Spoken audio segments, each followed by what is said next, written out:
Bonjour à tous, je me présente, je m'appelle Blackfire et on va parler de Spider-Man Brand New Day. Beaucoup de choses à dire sur le Marani. Des choses intéressantes d'ailleurs. Il se dit que Spider-Man Brand New Day. Alors, j'ai eu beaucoup de retours positifs, j'ai eu un retour négatif et qui est pas forcément négatif. D'ailleurs, soit dit en passant, quand on traduit un peu ce que ça veut dire, c'est un peu étrange, mais c'est pas forcément négatif. La personne, elle disait le film est chaotique et frénétique. C'est-à-dire qu'il y a beaucoup de rythme, il se passe beaucoup de choses. Et moi, tant mieux, parce que je. Après, il y a un équilibre à avoir, hein. J'aime pas le néant total, mais j'aime pas non plus qu'on appelle ça, le, le- la suractivité dans un film. Voilà. Par exemple, c'est assez marrant, mais quand tu compares les deux Amazing Spider-Man, il y a deux défauts que je retrouve un peu dans ces critiques. Vous allez comprendre pourquoi. Ce que je n'aime pas, par exemple, comme je l'ai dit, c'est le néant total. Le néant total, c'est-à-dire il se passe rien.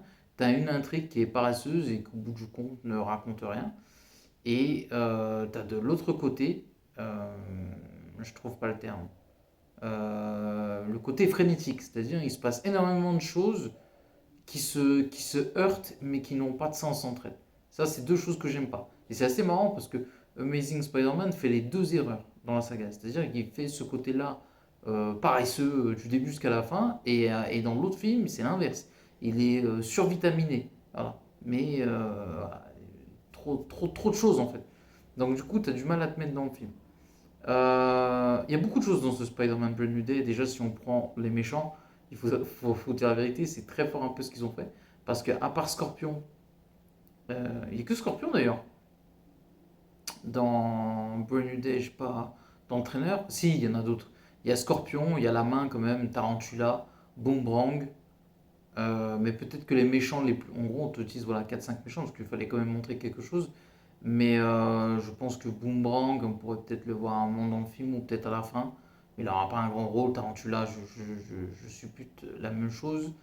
On tombe Scorpion, et en fait, c'est assez étonnant. Scorpion aura un rôle, à mon avis, plus important que les deux autres. C'est assez logique. Euh, mais le méchant le plus important du film, c'est Tombstone. Je pense qu'il y aura aussi le Chacal, Chartra. Euh, le bouffon vert, il est bien caché, mais ça ne me choquerait pas qu'il soit dans le film. Voilà, je suis entre les deux. Euh, Il y a autre chose auquel je réfléchis. Euh, j'ai oublié. J'ai oublié. J'essaie de m'en rappeler. Et pourtant, j'ai oublié. Il y a les exécuteurs, mais pareil, ils joueront un petit rôle la main. Mais je pense qu'il y aura aussi le bouffon vert, Octopus, Mister Négatif. Je vous donne des méchants quand même importants. Alors attention, ça peut être des caméos ou des méchants qui seront là, mais je pense qu'il y aura des méchants qui seront teasés et d'autres qui viendront un peu plus tard dans le film ou dans la saga, enfin dans le film. Je pense que le bouffon vert, voilà, sera logiquement le grand méchant avec Venom de cette trilogie, mais je sais que ça tease le super bouffon, Kraven, le lézard. Euh, voilà, ça fait vraiment beaucoup de choses.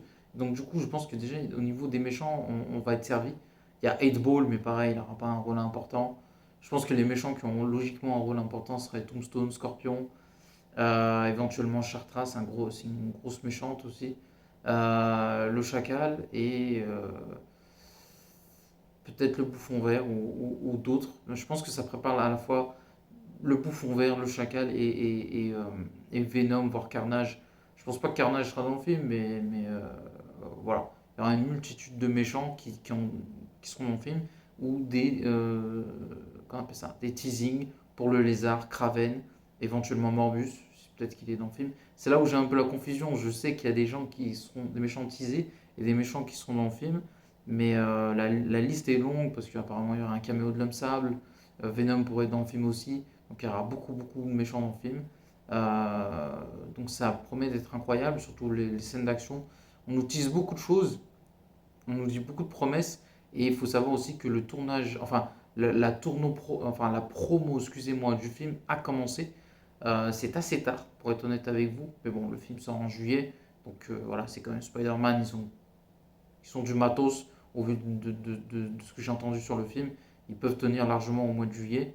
Et faut pas oublier aussi qu'il y a une concurrence qui peut expliquer pourquoi Spider-Man, ça peut être compliqué pour lui. Parce que la concurrence s'annonce énorme. Il y a quand même Mario qui marche très bien. Même si, bon, d'ici là, je pense que Spider-Man, voilà, il sera large quand même. Il y a Mortal Kombat aussi. Voilà, et on a vu que les gros films, ils se neutralisent entre eux. Odyssée de Nolan, moi j'ai un peu peur, hein. Parce que, voilà, les maîtres de l'univers, je pense que ça va faire un flop. Je pense qu'à moins d'une surprise, je doute que ça marche. Je sais pas pourquoi. Je peux me tromper, hein, mais en plus, c'est pas suffisant pour nous vendre quelque chose d'incroyable sur le film, quoi. C'est pas... Moi, ce que j'ai vu ne m'a pas convaincu. Après, je peux me tromper. Euh, Et après, je me rappelle plus. Je sais pas qu'est-ce que je peux vous dire de plus sur Spider-Man. En tout cas, il va falloir patienter. Je pense qu'on aura des surprises. Donc, n'oubliez pas de commenter, liker la vidéo. Et à la prochaine. Ciao.